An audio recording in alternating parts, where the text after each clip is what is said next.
The New York Jets are coming to town to take on the Minnesota Vikings this Sunday at noon on CBS. We talked with NFL on CBS analyst Charles Davis, who will be on the call this Sunday to preview the matchup. Charles, you've called a lot of Kirk Cousins games. What changes in his game do you see this year? I just think that he's a young man who has people that really believe in him behind him right now. And I think it's a really popular narrative, and I think it's rooted in some truth about, things weren't quite as easy for him with the previous coaching staff. Sometimes we can overdo those sorts of things.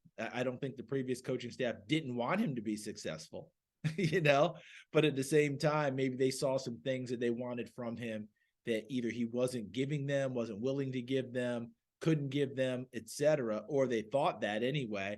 And sometimes you have a butting of heads.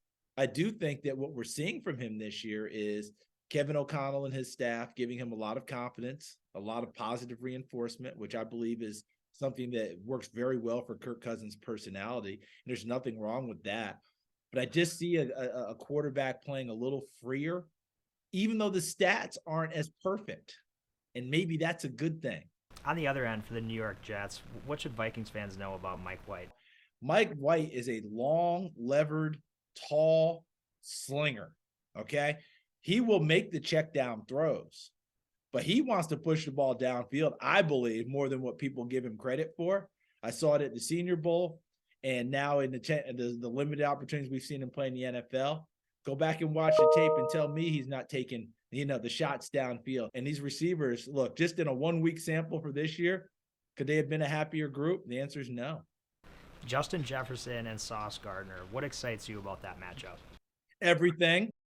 Absolutely everything. Because you got two ultimate competitors.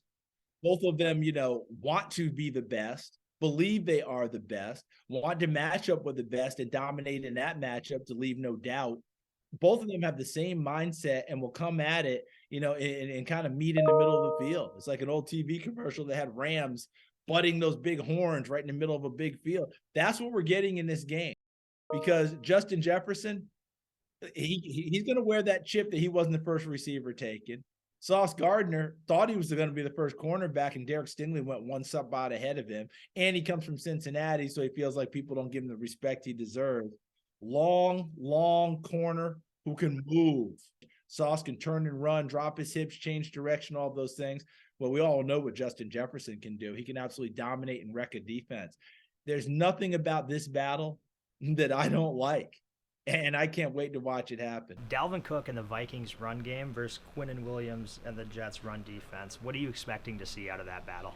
If you're going to run the football, and I don't think Kevin O'Connell's averse to doing it if you're having success, that offensive line has got to be able to handle the defensive front. And the Jets defensive front, look, it's not just Quinnen Williams. You got to move Sheldon Rankins. You got to move John Franklin Myers. You got to move Carl Lawson. Solomon Thomas comes off the bench and plays well for them. I think that the rookie out of Florida State, Jermaine Johnson, has come off the bench and played better in recent weeks.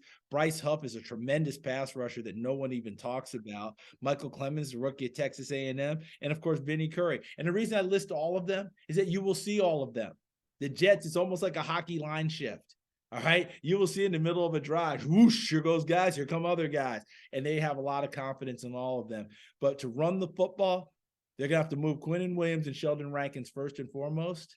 And that's not easily done. So Garrett Bradbury and Ed Ingram and Ezra Cleveland and all the rest of the guys who will play in this game, strap up tight, because moving those big fellas is not easy. And truthfully, you don't have to move them as much as at least get a stalemate.